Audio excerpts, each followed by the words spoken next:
benar Bapa di surga, Bapa Yahweh Elohim, di dalam Yesus Tuhan kami, selama kami terus mau memuji dan menyembah Tuhan, maka kami terus mengalami mujizat Tuhan. Dan mujizat yang paling terbesar adalah kehidupan kami terus dibaharui hari demi hari, kehidupan kami terus berkenan kepada Tuhan, bahkan keselamatan hidup yang kekal itu jadi bagian kami. Kami mengalami berkat yang double, baik berkat jasmani terlebih berkat rohani, berkat kehidupan di bumi ini terlebih berkat keselamatan hidup yang kekal. Karena itu Bapa, pada saat ini sesudah kami memuji memuliakan nama Bapa Yahweh, kami rindu diberkati oleh Dafar, oleh firman-Mu. Urapi kekasih-Mu ini mempelai-Mu, urapi kami semua yang mendengar, baik kami yang beribadah di tempat ini, bahkan yang mengikuti live streaming, semua diberkati. Kuasa setan orang jahat yang mau mengganggu, sepakat kami tolak, kami hancurkan semuanya dalam nama Tuhan Yesus. Berfirmanlah bagi kami sambut di dalam nama Adonai Yesus. Haleluya, amin. Puji Tuhan. Silakan duduk. Sahabat Shalom. Sekali lagi sahabat Shalom. Haleluya. Bapak Yahweh memberkati kita semua. Hari ini kita bersyukur karena anugerahnya, karena kasih sayangnya, kita kembali ada di tempat ini dalam ibadah Sabat. Kita akan diberkati dengan pengajaran Dafar atau firman Tuhan, dan kita siapkan hati di hadapan hadirat Tuhan. Hari ini kita akan belajar tentang syarat supaya diberkati oleh Bapa Yahweh. Itu dapat diambil gitu. Ya. Jadi hari ini kita akan belajar tentang syarat supaya diberkati oleh Bapa Yahweh. Nah, saya tidak sampaikan kepada Ibu Lydia atau istri saya bahwa saya akan khotbah hari ini tentang bagaimana supaya kita diberkati. Tentunya harus hidup rukun, harus hidup sehati, harus hidup dalam persekutuan dengan Tuhan, atau harus hidup kita tetap ada kerjasama. Nah, pujian tadi kita sudah nyanyikan, sungguh alangkah indahnya dan baiknya apabila kita hidup rukun bersama. Kesanalah Tuhan memerintahkan berkat, bahkan kehidupan sampai selama-lamanya. Nah, khotbah hari ini sampai dengan pujian terakhir tadi, Maranatha, Tuhan datanglah, bahkan ada pertemuan di udara. Memang berkat hari ini saya mau bahas bukan cuma berkat jasmani, di mana kita diberkati di bumi ini, tapi plus lebih daripada itu adalah keselamatan hidup yang kekal. Memang sangat-sangat berkaitan dengan puji-pujian yang kita bawa tadi. Nah, kita langsung saja, mari kita bangkit berdiri, kita membuka kitab suci kita. Kita lihat di dalam kitab Mazmur 133. Saya juga sudah taruh di slide. Mazmur 133. Kita akan baca bersama-sama ayat pertama sampai ayat yang ketiga. Mazmur 133. Kalau sudah dapat kita baca bersama-sama 2-3. Nyanyian Syar Daud. Sungguh alangkah baiknya dan indahnya apabila saudara-saudara diam bersama dengan rukun, seperti minyak yang baik di atas kepala meleleh ke janggut, yang meleleh ke janggut harum dan ke leher jubahnya, seperti embun gunung Hermon yang turun ke atas gunung-gunung Sion, sebab kesanalah Yahweh memerintahkan berkat kehidupan untuk selama-lamanya. Jadi silakan dulu, berkat kita double atau dua di dunia ini dan disamain di surga. Karena saya status beberapa hari yang lalu, Matius 16 ayat 26 sampai 28 kalau saya tidak salah, saudara yang sempat melihat status saya, apa artinya memiliki seantero dunia ini tapi jiwa binasa? Apa artinya memiliki seluruh bumi ini, kata kitab suci, kata Yesua, tapi jiwa binasa atau tidak ada keselamatan?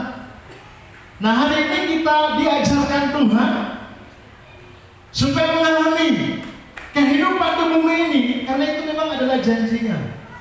Tadi malam kami dipercayakan Tuhan melayani keluarga dari Halmahera.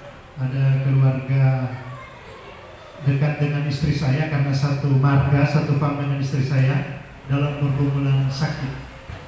Nah, waktu kami diundang, kami juga menyampaikan kebenaran firman Tuhan bahwa kesembuhan itu mudah sekali Tuhan beri, yang penting percaya. Dan memang penyakit ada beberapa hal, karena kelemahan kita manusia, karena bagian dari ujian iman seperti yang Tuhan luaskan terjadi kepada Ayub, karena pekerjaan dari setan, bahkan supaya tujuannya nama Bapa Yahweh dipermuliakan. Salah satu contoh kalau kita baca di dalam kitab Yohanes, ada satu orang yang lumpuh 38 tahun. Tapi Tuhan izinkan itu supaya nama Bapa Yahweh dipermuliakan. Ada juga yang buta sejak dari lahir, sampai murid-murid bertanya, apakah orang tuanya yang salah atau pribadi itu yang salah? Tuhan Yesus katakan tidak ada yang salah. Tujuan Tuhan supaya nama Bapa dipermuliakan. Nah, jadi berkat kesehatan itu berkah. Amin. Kita masih bernafas hari ini. Tadi malam dia sempat saksikan beberapa waktu yang lalu, dalam 1 minggu 6 hari 20 tabung yang dia pakai. 20 tabung oksigen yang besar, bukan yang kecil, yang harganya 1 tabung 1 juta lebih. Dalam waktu saudara cuma 6 hari 20 tabung oksigen yang besar. Makanya nafas yang Tuhan masih beri kepada kita, nefes saya yang sudah diajarkan oleh pengembala, bagian dari roh dari Bapa Yahweh yang masih ada di hidup kita, yang masih menyatu dengan hati, dengan kehidupan kita, yaitu masih ada di tubuh fisik kita ini, sehingga kita masih bergerak, harus disyukuri. Amin. Harus disyukuri, karena itu juga bagian dari berkat. Jadi kalau mau bahas berkat di bumi ini banyak. Ternyata kesehatan itu berkat yang saya bisa katakan bagi kita manusia itu paling mahal. Amin. Secara lahirnya itu paling mahal. Kalau kita sehat, sebab kalau orang sehat bisa bekerja. Amin. Kalau sehat, kalau kita memiliki tubuh yang sehat, bisa bekerja dengan baik. Coba sakit-sakit. Ada juga saya temukan, ada orang katakan begini, bukan cuma sehat yang mahal, sakit juga mahal, karena biaya obat, seperti tadi kesaksian, biaya oksigen 20 tabung dalam 6 hari, bukan sedikit. Jadi sakitnya katanya juga mahal, tapi lebih mahal adalah sehat. Makanya ketika kita masih ada kesehatan, masih kuat Tuhan, mari semakin kita setia datang kepada Tuhan. Apalagi di ibadah Sabat, ini perintah Tuhan. Amin. Ibadah Sabat ini perintah Bapa Yahweh. Kita datang dengan hati yang mengasihi, bukan cuma secara seremonial saja. Karena kalau kita belajar juga, ahli Taurat, orang-orang Farisi, mereka melakukan Taurat cuma karena secara tradisi, tidak dengan dasar hati yang mengasihi, sehingga banyak kali dikecam oleh Tuhan Yesus. Nah, Tuhan tidak mau seperti itu. Tuhan mau kita melakukan juga hari ini, yaitu ibadah Sabat dengan hati. Jadi hari ini saudara, Tuhan mau mengajarkan kita bagaimana supaya kita mengalami berkat Tuhan. Nah, kita langsung saja. Yang pertama, hidup rukun atau hidup dalam perdamaian. Seperti yang sudah kita baca tadi, ayat yang kedua dan ayat yang ketiga. Kalau kita hidup rukun, kita hidup dalam perdamaian, dikatakan ayat 2-3, kesanalah Tuhan memerintahkan berkat. Berkat Tuhan perintahkan tanpa kita harus kejar-kejar. Amin. Banyak orang sekarang saudara mengejar berkat yang sementara di bumi ini, bahkan sampai lupa Tuhan, mencuri waktu Tuhan. dengan sekuat tenaga. Supaya apa? Mengalami berkat. Padahal saya sudah sentil tadi Matius yang ke-16 seperti satu saya beberapa waktu yang lalu. Apa artinya memiliki semua yang ada di bumi ini kalau jiwa binasa? Nah, banyak orang hanya fokus berkat secara materi saja. Secara lahiriah tidak salah saudara kita bekerja keras, bekerja sekuat tenaga. Karena memang juga ada ayat berkata jangan beri makan kepada orang yang malas. Tapi jangan itu jadi fokus kita yang utama. Jangan itu menjadi tujuan kita yang utama. Sehingga waktu kita dengan Tuhan terabaikan. Waktu di rumah untuk berdoa tidak ada lagi. Puji Tuhan, saya terbangun dengan kesaksian dari Ibu Soraya waktu sahabat yang lalu. Ternyata dengan pergi kepada keluarga yang ada di Kendari sana, ada perubahan yang luar biasa secara pribadi. Hubungan dengan Tuhan semakin erat. Semakin banyak waktu dengan Tuhan. Dan memang itu yang Tuhan mau, supaya Tuhan perintahkan itu berkat. Diperintahkan loh, bukan dikejar-kejar.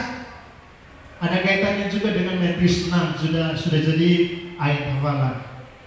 Cari dahulu kerajaan surga dan kebenaran, yang lain-lain Tuhan tambahkan. Soal makan, minum, pakai, apa yang kita butuhkan di hari-hari ini tinggal diperintahkan oleh Tuhan. Tuhan suruh malaikat bawa. Amin. Dan kalau Tuhan suruh malaikat bawa, tidak ada yang dapat menghalangi. Yang menghalangi berkat Tuhan adalah apa? Kita sendiri, kelemahan kita sendiri, kesalahan kita sendiri, pelanggaran kita sendiri, kelalaian kita sendiri. Itu yang menjadi penghalang berkat. Tapi kalau hati kita lagi beres, hubungan kita dengan Tuhan lagi baik, bagaikan bandara yang pesawatnya siap mendarat. Ketika kelihatan bandara itu bersih, tidak ada gangguan, mudah sekali saudara pesawat itu mendarat. Demikian dengan berkat Tuhan diperintahkan, dia akan datang kepada kita masing-masing. Jadi yang pertama, hidup rukun atau hidup dengan perdamaian. Saya bacakan ayatnya, ayat-ayat kaitan ini. Ibrani 12 ayat 14. Berusahalah hidup damai dengan semua orang dan kejarlah kekudusan, sebab tanpa kekudusan tidak seorang pun akan melihat Tuhan. Artinya, kalau tidak melihat Tuhan tidak ada berkat. Bukankah kita rindu selalu melihat wajah Tuhan? Amin. Dalam doa berkat kan selalu disampaikan Panai eleka weasim likas kelu. Bapa Yahweh menghadapkan wajahnya dan memberi damai sejahtera. Ada berkat. Kenapa kita bisa memandang wajah Tuhan? Memang secara lahiriah mata kita tidak bisa memandang secara langsung, tapi mata hati kita yang selalu terbuka setiap hari melihat kemuliaan Tuhan. Karena dasar hatinya kudus. Karena yang terutama adalah mata hati. Amin. Hati yang terutama. Karena biasanya saudara, dari hati firman Tuhan katakan akan terpancar kehidupan. Kalau hati tidak beres, maka yang keluar tidak beres. Itu kan sudah disentil oleh Pak Gembala. Ada 15 perkara kedagingan, Galatia 5 ayat 19. 13 perkara kenajisan yang menajiskan orang itu asalnya dari hati. Markus 7 ayat 21. Saudara bisa lihat di sana. Sebab dari dalam, dari hati orang timbul segala yang menajiskan. Dari hati. Makanya penting hati ini yang terutama, hati kita. Berusaha hidup damai dengan semua orang dan kejarlah kekudusan. Sebab tanpa kekudusan tidak seorang pun akan melihat Tuhan. Artinya tidak diberkati. Kalau kita melihat kemuliaan Tuhan, pasti kita diberkati oleh Tuhan. Ayat kaitan lagi, Roma 15 ayat 56. Semoga Elohim yang adalah sumber ketekunan dan penghiburan mengaruniakan kerukunan kepada kamu. Ini doa dan kerinduan dari Paulus kepada jemaat yang ada di Roma. Sesuai dengan kehendak Hamasia Yesua, sehingga dengan satu hati dan satu suara kamu memuliakan Elohim dan Bapa Tuhan kita Yesua Hamasi. Semoga Elohim yang adalah sumber ketekunan dan penghiburan mengaruniakan kerukunan. Tuhan mau saudara Kita yang sekarang ini sudah disatukan oleh Tuhan, khususnya dalam wadah pelayanan KBL Kana, biar tetap rukun. Amin. Sebentar nanti kita akan lihat, ada juga yang mempersatukan kita, termasuk darah Yesus yang mempersatukan kita dan doa yang mempersatukan kita. Nanti sebentar kita akan lihat poin-poinnya. Kita telah dipersatukan karena kita memiliki satu Tuhan, satu baptisan, satu roh. Kita telah dipersatukan, tapi Tuhan mau harus rukun. Karena banyak juga saudara kerukunan yang tidak bersatu, persatuan yang tidak rukun. Seperti itu. Rukun A, rukun B, rukun C, tapi tidak bersatu. Ada juga persatuan, katanya persekutuan himpunan, tapi tidak rukun. Makanya penting, satu dan rukun itu harus. Kita ini sudah satu, tapi Tuhan mau tetap rukun. Sehingga berkat Tuhan perintahkan. Jadi saudara, mudah sekali sebetulnya untuk kita mengalami berkat dalam keluarga komunitas yang paling kecil. Kalau suami istri rukun, saya bisa jamin belum minta berdoa Tuhan sudah kasih. Kalau kita rukun, suami istri rukun, karena ada ayat, mari kita baca Matius 18 ayat yang ke-18 atau ayat 19? 18. Ya, ayat 18. Silakan satu orang untuk membacakannya. Aku berkata kepadamu, sesungguhnya apa yang kamu ikat di dunia ini akan terikat di surga, dan apa yang kamu lepaskan di dunia ini akan terlepas di surga. Ada ayat di situ dikatakan dua orang sepakat. Dan lagi aku berkata kepadamu, jika dua orang daripadamu di dunia ini sepakat meminta apapun juga, permintaan mereka itu akan dikabulkan oleh Bapakku yang di surga. Amin. Jadi yang ditegaskan di situ sepakat. Nah, kalau dua orang biasanya mulai dari komunitas keluarga antara suami istri. Amin. Kalau kita sepakat, apapun yang kita minta, kalau kita sudah sepakat, sudah rukun, sudah sehati, ketika kita meminta, Tuhan pasti jawab. Apalagi lebih dari 2-3 orang. Kan di situ juga ada kaitan 2-3 orang berkumpul demi nama Tuhan, Tuhan hadir. Kita ini lebih dari 3 orang berkumpul di tempat ini. Belum lagi yang ikut ibadah live streaming. Ada kehadiran Tuhan. Artinya kalau Tuhan hadir ada berkat. Saya pernah katakan begini, kalau ada kehadiran Tuhan, walaupun suasananya seperti suasana neraka, pasti jadi surga. Amin. Artinya suasana lagi kacau balau. Tidak saudara ada damai sejahtera, tidak ada saudara ketenangan, pokoknya hidup saudara kacau. Tapi kalau ada Tuhan di sana pasti damai, pasti sudah rukun. Makanya Tuhan mau kita harus pelihara itu kerukunan.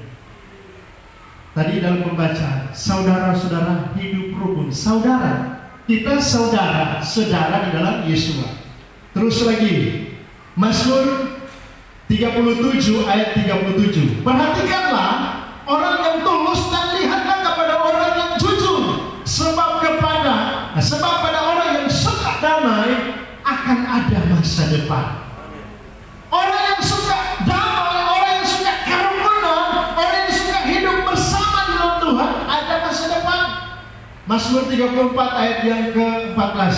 Jauhilah yang jahat dan lakukanlah yang baik, carilah perdamaian dan berusahalah mendapatkannya. Amin. Karena salah satu kunci berkat adalah kita hidup rukun, kita hidup berdamai, kita hidup sepakat, kita hidup sehati. Terus kita lihat saudara, ini foto-foto dari beberapa waktu yang lalu maksudnya. Ini masih ada yang ingat? Nah, waktu perayaan Yom Teruah 2-3 tahun yang lalu. Nah, ini ada yang ingat? Waktu kunjungan di rumah Oma Saku. Saya sengaja buat foto yang lama dan foto yang baru. Artinya berarti kita tetap memelihara kesatuan, kerukunan, hidup berdamai sampai Tuhan datang. Amin. Nah ini yang baru-baru tuh. Cuma tidak terkumpul semua karena trompet tanpa ibadah waktu itu ada 3 tenda, jadi ada terpecah-pecah, tapi tetap serukun. Cuma posisi ibadah waktu itu ada yang baku balik belakang, atau karena kondisi tenda, ada 3 tenda.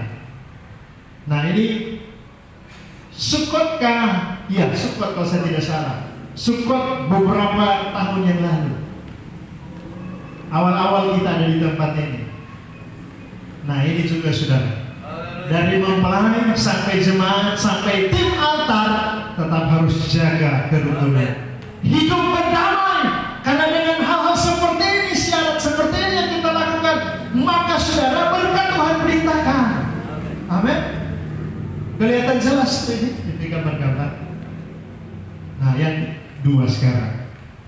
Nah yang membuat kita tetap bersatu, tetap rukun, kenapa? Darah Yesus yang telah mempersatukan kita. Amin. Kita dipersatukan oleh karena kebenaran, yaitu darah Yesus. Banyak hal yang mempersatukan kita, tetapi khusus hari ini bagian yang kedua, poin yang kedua, yaitu darah Yesus. Khususnya kalau kita lihat di ayat ini, antara orang Yahudi dan Yunani tidak ada lagi tembok pemisah. Kita kan ini tempat ini adalah goyim. Secara keturunan kita tidak masuk pada keturunan Israel. Tapi oleh darah Yesus, mari kita lihat ayatnya. Dalam kitab Efesus 2 ayat yang ke-12. Saya mau tunjuk di layar tapi karena ini lampu kurang jelas. Yang laser ini kurang jelas. Di Efesus 2 ayat 12, bahwa kamu pada saat itu adalah tanpa manusia yang tidak termasuk keluarga Israel dan asing terhadap perjanjian ikrar, yang tidak memiliki pengharapan dan tanpa Elohim di dalam dunia. Terus ayat 13-14. Namun sekarang dalam Hamasya Yesua, kamu yang dahulu berjauhan sudah menjadi dekat oleh darah Hamasya, sebab Dia sendiri adalah damai sejahtera kita yang telah membuat keduanya satu dan yang telah merobohkan tembok pemisah. Amin. Jadi saudara, ada tembok pemisah. Bahkan di terjemahan lain dikatakan ada perseteruan. Tetapi itu telah dirobohkan, telah diruntuhkan tembok pemisah itu. Makanya ayat ini yang menjadi jaminan kita disebut Israel rohani. Amin. Oleh darah Yesus kita menjadi warga Israel secara rohani. Karena darah Yesus, karena pengorbanannya. Karena memang saudara, sebagian besar dari ahli Taurat orang-orang Farisi menolak Dia sebagai Mesias. Dengan penolakan mereka kepada Yesus sebagai Mesias yang adalah Bapa Yahweh sendiri 2000 tahun yang lalu waktu Dia datang dalam wujud manusia, maka kita bangsa-bangsa goyim mengalami kecipratan keselamatan. Amin. Oleh penebusan darah Yesus, darah Yesus yang membuat kita layak. Bahkan saudara, yang membuat kita bisa masuk ke ruang Maha Kudus. Kalau dulu kan hanya imam-imam, hanya imam-imam yang bisa masuk ke ruang Maha Kudus. Tapi saudara, dengan pengorbanan Tuhan Yesus, darahnya yang tercurah, kalau kita lihat peristiwa ketika kematian Yesus di atas kayu salib saat Dia mengembuskan nafas terakhir, firman Tuhan katakan tabir yang ada di bait suci terbelah 2, sehingga ruang kudus dan ruang Maha Kudus menjadi satu, tidak ada lagi pemisah. Demikian juga saudara, kehidupan kita di mata Tuhan, manusia di mata Tuhan sekarang ini sama pandangan Tuhan. Yang penting harus ditebus oleh darah Yesus. Tidak ada lagi perbedaan antara orang Yahudi dan orang Yunani. Jadi darah Yesus termasuk saudara apa juga yang membuat kita mengalami yang namanya janji Abraham. Dikatakan kita mengalami berkat Abraham adalah baptisan. Mari kita lihat ayatnya, walaupun saya tidak catat, saya tidak taruh di slide, tapi kita lihat ayatnya. Mari kita baca di dalam kitab Galatia yang ke-3, ayat yang ke-23 mulai, coba kita lihat. Sebelum iman itu datang, kita berada di bawah pengawalan hukum Taurat dan dikurung sampai iman itu telah dinyatakan. Al-Galatia 5 ya, Galatia 5. Ya, mulai dari ayat 25. Coba kita baca dari ayat 26. 25, 26. Jikalau kita hidup oleh Roh, baiklah hidup kita juga dipimpin oleh Roh. Dan janganlah kita gila hormat, janganlah kita saling menantang dan saling ambil. Ya, mulai ayat 26. Silakan. Galatia 3. Galatia 3, 26.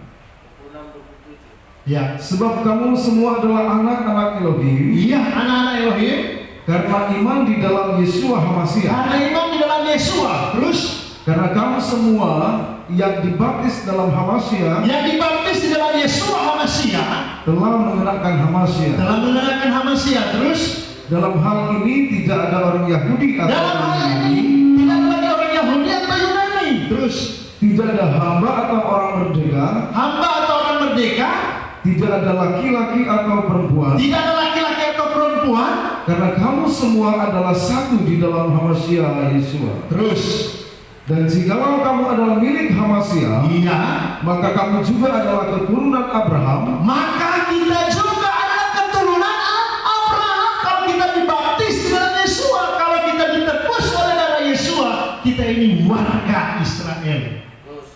Terus dan berhak menerima janji Elohim. dan berhak menerima janji Elohim.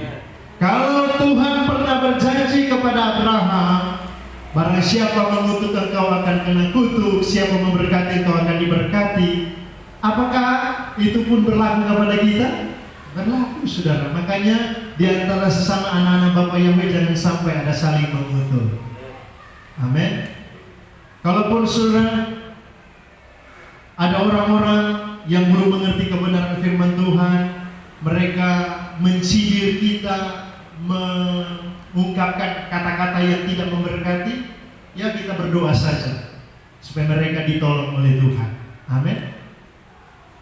Karena di ayat lain juga dikatakan tidak ada mantra yang mempan terhadap Yakub kalau kita saudara dalam perlindungan Tuhan. Serapat tanpa alasan, kutuk tanpa alasan tidak akan terjadi. Sayangnya orang yang mengungkapkan itu, karena memang siapa yang mengutuk akan kena kutuk. Sebaliknya siapa yang memberkati akan diberkati. Makanya sangat disayangkan kalau di antara sesama kita anak-anak Bapak Yahweh masih ada kata-kata saling menjelekan, kata-kata saling saudara meremehkan, saling menjatuhkan. Itu tidak akan mendatangkan berkat, penghalang berkat itu. Karena hari ini juga syarat untuk kita diberkati harus hidup berdamai dengan semua orang, harus hidup rukun. Itu bagian yang pertama. Yang kedua, kita telah dipersatukan oleh darah Yesua. Maka saya bisa katakan saudara, kita berhak juga menerima janji-janji. Seperti yang Tuhan janjikan kepada Abraham, maka itu pun kita alami. Karena kita telah dibaptis di dalam Yesua. Nah, kalau ada yang belum dibaptis, mari serahkan diri kepada Tuhan. Karena baptisan itu juga adalah bagian dari keselamatan, jalan keselamatan. Tuhan Yesua sendiri, dia adalah Tuhan, tapi dia memberi teladan, memberi diri dibaptis. Dan dia bukan dibaptis dari masa anak-anak. Anak-anak dia dibawa ke bait Tuhan, diserahkan. Nanti dia umur 30 tahun baru dia memberi diri dibaptis. Dan itu teladan Yesua. Karena Matius 3 ayat 15 dikatakan, biarlah hal ini terjadi, karena demikianlah sepatutnya kita menggenapkan seluruh kehendak Bapa Yahweh. Itu teladan. Jadi saudara, baptisan juga yang membuat kita menjadi keturunan Abraham dan berhak menerima janji-janji. Dalam pembacaan kita hari ini, darah Yesus yang telah mempersatukan kita, Efesus 2 ayat yang ke-12 sampai 14, tembok pemisah itu telah dirontokkan, telah dihancurkan. Dan seperti yang saya sudah katakan tadi, oleh darah Yesus kita layak masuk ke ruang Maha Kudus. Kalau dulu saya sudah katakan tadi, hanya imam besar yang bisa masuk ke ruang Maha Kudus 1 tahun 1 kali. Bahkan saudara, dia harus ketika masuk harus pakai giring-giring di kaki, harus pakai tali di belakang, sebab ketika dia masuk dan tidak ada lagi kedengaran giring-giring, dia berarti sudah dihukum Tuhan, mati. Harus ditarik oleh imam-imam yang lain. Mereka pun tidak boleh masuk, karena kalau masuk mati. Tapi itu saudara, ketika Yesua dia mati di kayu salib, darahnya yang membuat kita layak masuk ke ruang Maha Kudus. Makanya tidak salah juga kalau itu pujian yang kita nyanyikan, ku masuk ruang Maha Kudus dengan darah Tuhan Yesua. Kita kan selalu katakan dengan darah anak domba. Kan darah anak domba mengacu kepada Yesus adalah domba Paskah. Tapi saya pernah katakan waktu yang lalu, saya lebih senang, lebih ke tepatnya, oleh darah Yesus kita masuk ke ruang kudus. Ku masuk dengan hati tulus menyembah yang Maha Kuasa. Jadi darah Yesus yang membuat kita bisa masuk ke ruang kudus.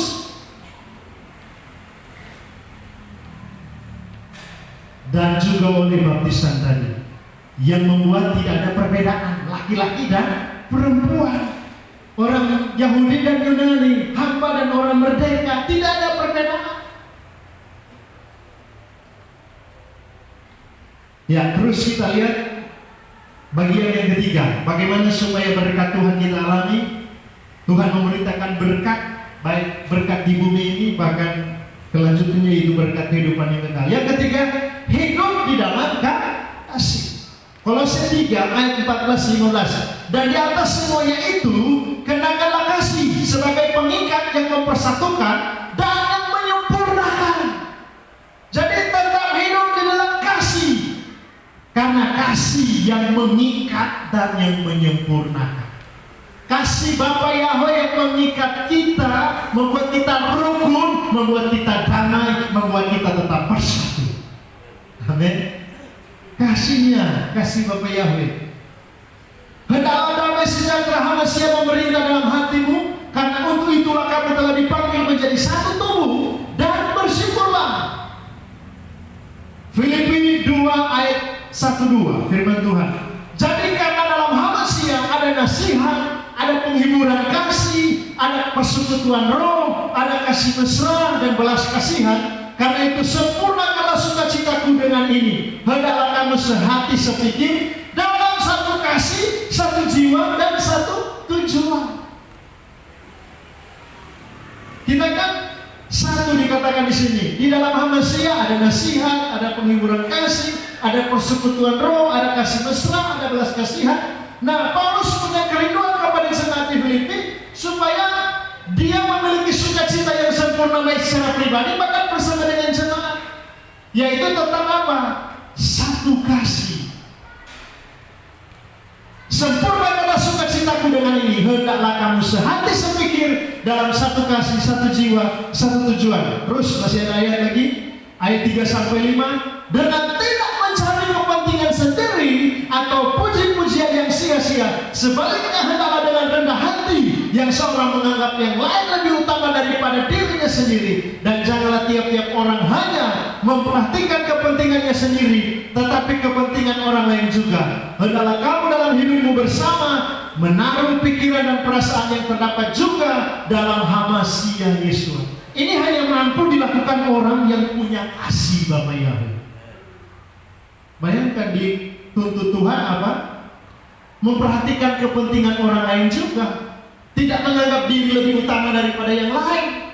Itu tidak mampu kita lakukan dengan kekuatan kita manusia. Menganggap orang lain lebih daripada kita, mengutamakan kepentingan orang lain. Sekarang saudara, cenderung manusia lebih mengutamakan kepentingan diri. Egoistis, egosentris. Itu kan banyak terjadi sekarang.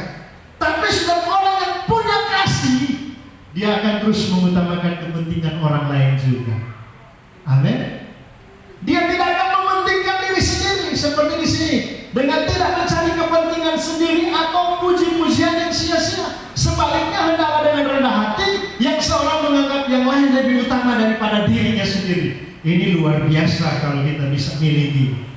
Cuman karena kalau kita punya kasih di hati, kita bisa mampu melakukannya. Kalau kita punya kasih di hati, pasti sudah kita akan menganggap yang lain lebih utama daripada diri kita sendiri. Jadi hal yang ketiga, tetap saudara hidup di dalam kasih. Yang keempat, tetap memelihara kesatuan roh. Tadi kan sudah kita baca juga ayatnya. Di dalam Yesua ada penghiburan kasih, ada persekutuan roh. Nah, persekutuan atau kesatuan di dalam Roh Kudus tetap harus dipelihara, harus tetap dijaga. Karena itu juga menjadi alasan untuk terus kita diberkati oleh Tuhan. Sambil berusaha, Efesus 4 ayat 3 sampai 6. Sambil berusaha memelihara kesatuan roh dalam ikatan damai sejahtera, satu tubuh dan satu roh. Seperti juga kamu telah dipanggil dalam satu pengharapan panggilanmu, satu Tuhan, satu iman, satu baptisan. Saya sudah sebut tadi. Terus lagi, satu Elohim dan Bapa dari segala sesuatu, yang ada di atas segala sesuatu dan melampaui segala sesuatu, bahkan di dalam diri, di dalam kamu semua. Sama juga kita lihat 1 Korintus 12 ayat 11 dan 13. Tetapi semuanya ini dikerjakan oleh Roh yang satu dan yang sama, yang memberikan karunia kepada tiap-tiap orang secara khusus seperti yang dikehendakinya.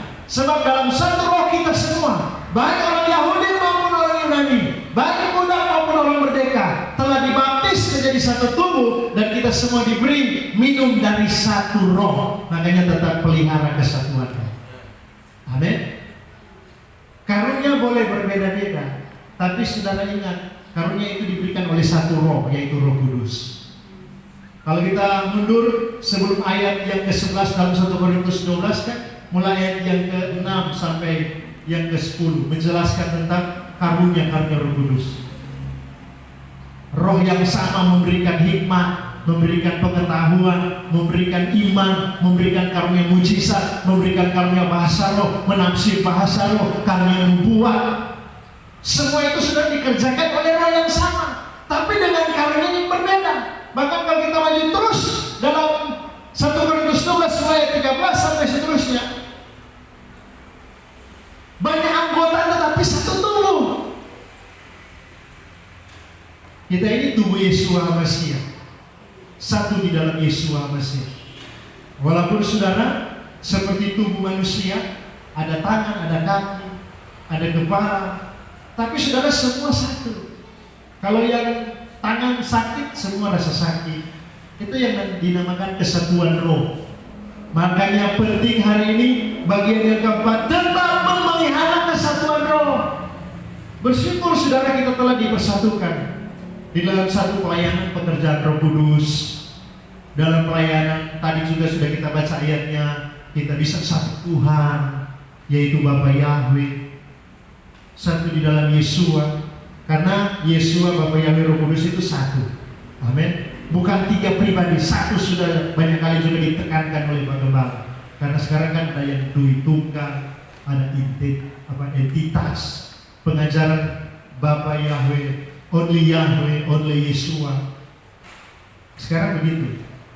Tapi kita mengakui Bapa Yahweh dalam Yesua yang adalah kekuatan Roh Kudus itu satu adanya. Amin. Bersyukur kita saudara dipersatukan dalam kebenaran yang Tuhan boleh bukakan atau singkapkan kepada kita.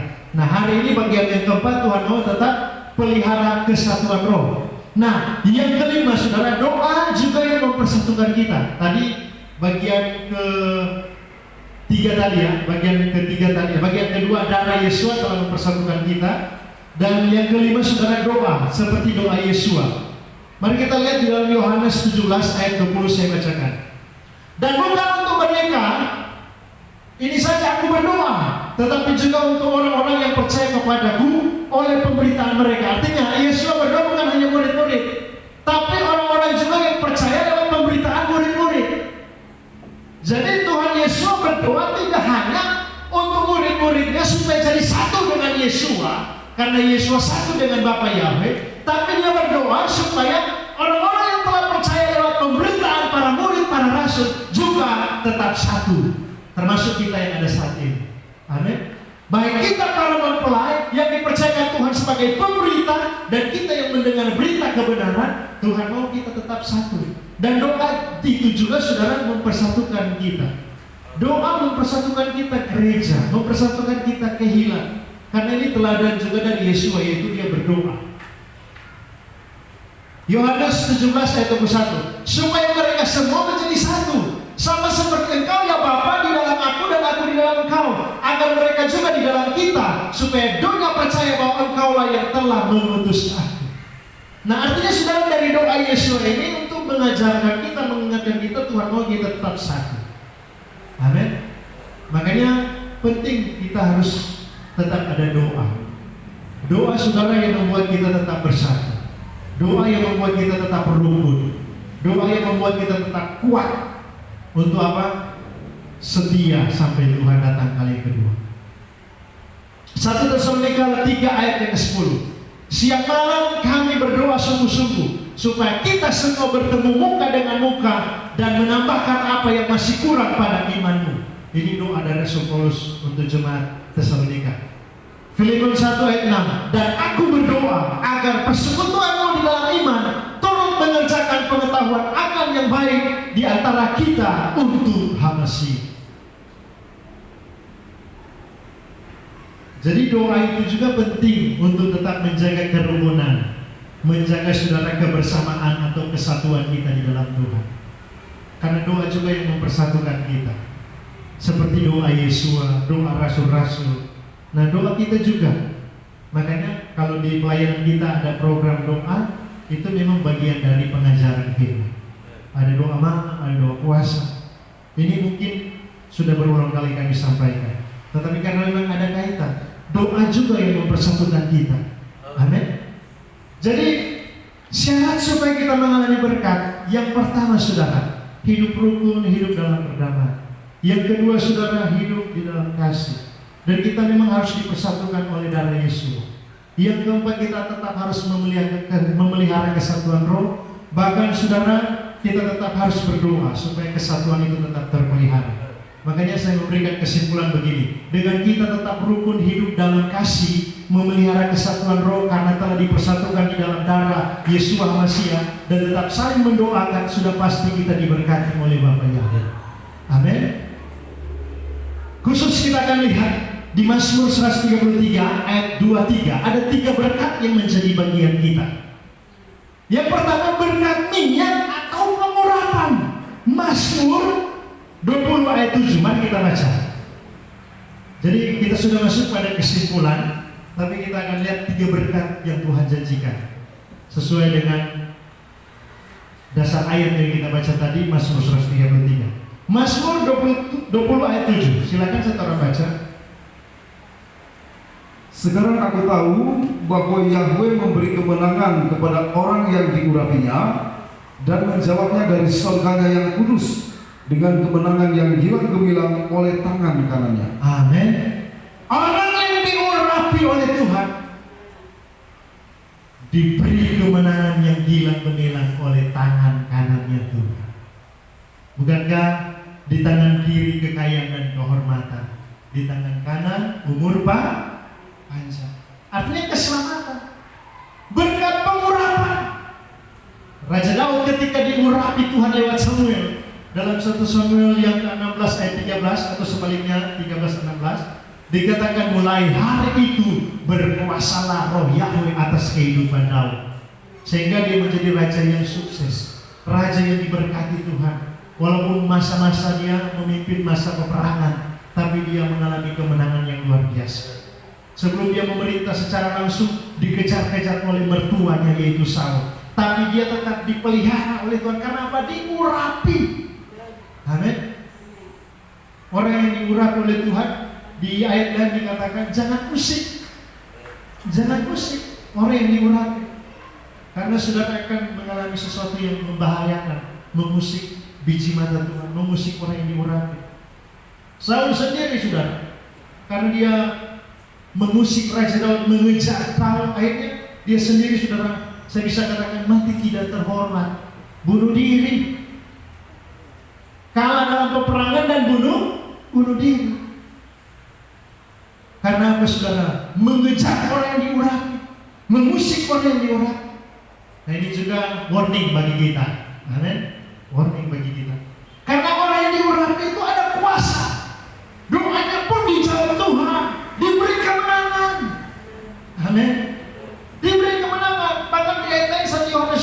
27 dikatakan begini, tidak perlu diajar oleh orang lain.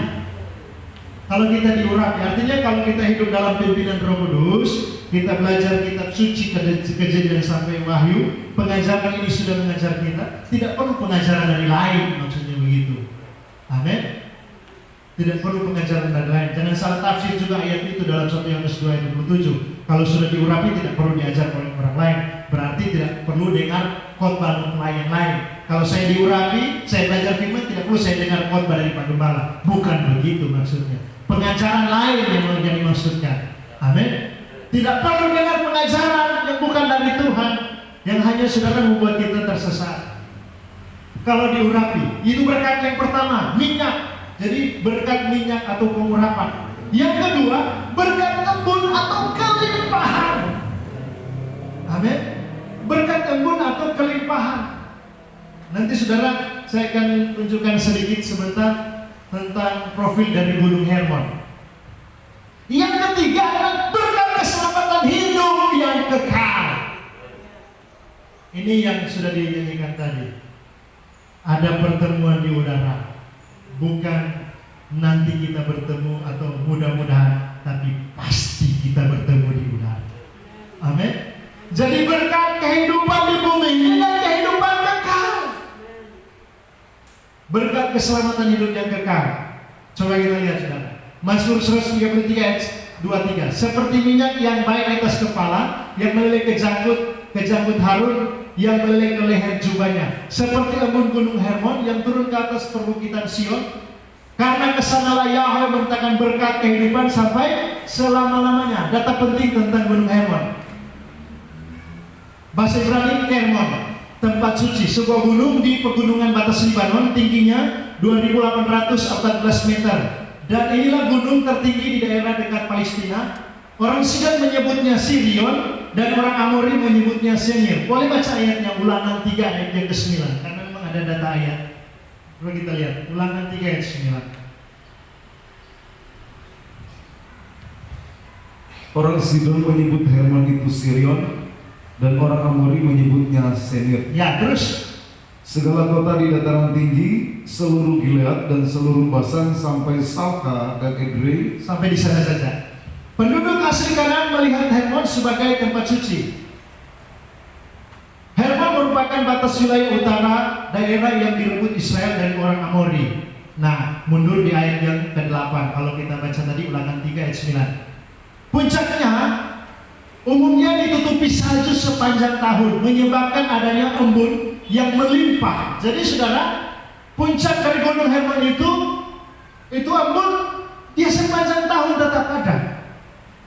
Makanya saudara dikatakan dalam kitab Mazmur 33, berkat dari Gunung Hermon, seperti embun dari Gunung Hermon.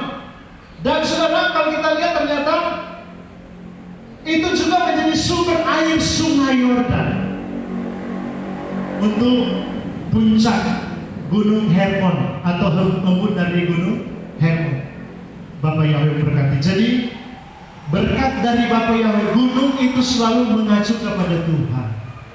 Waktu Tuhan menurunkan Torah, dia menurunkan Torah kepada Musa di atas gunung Sinai.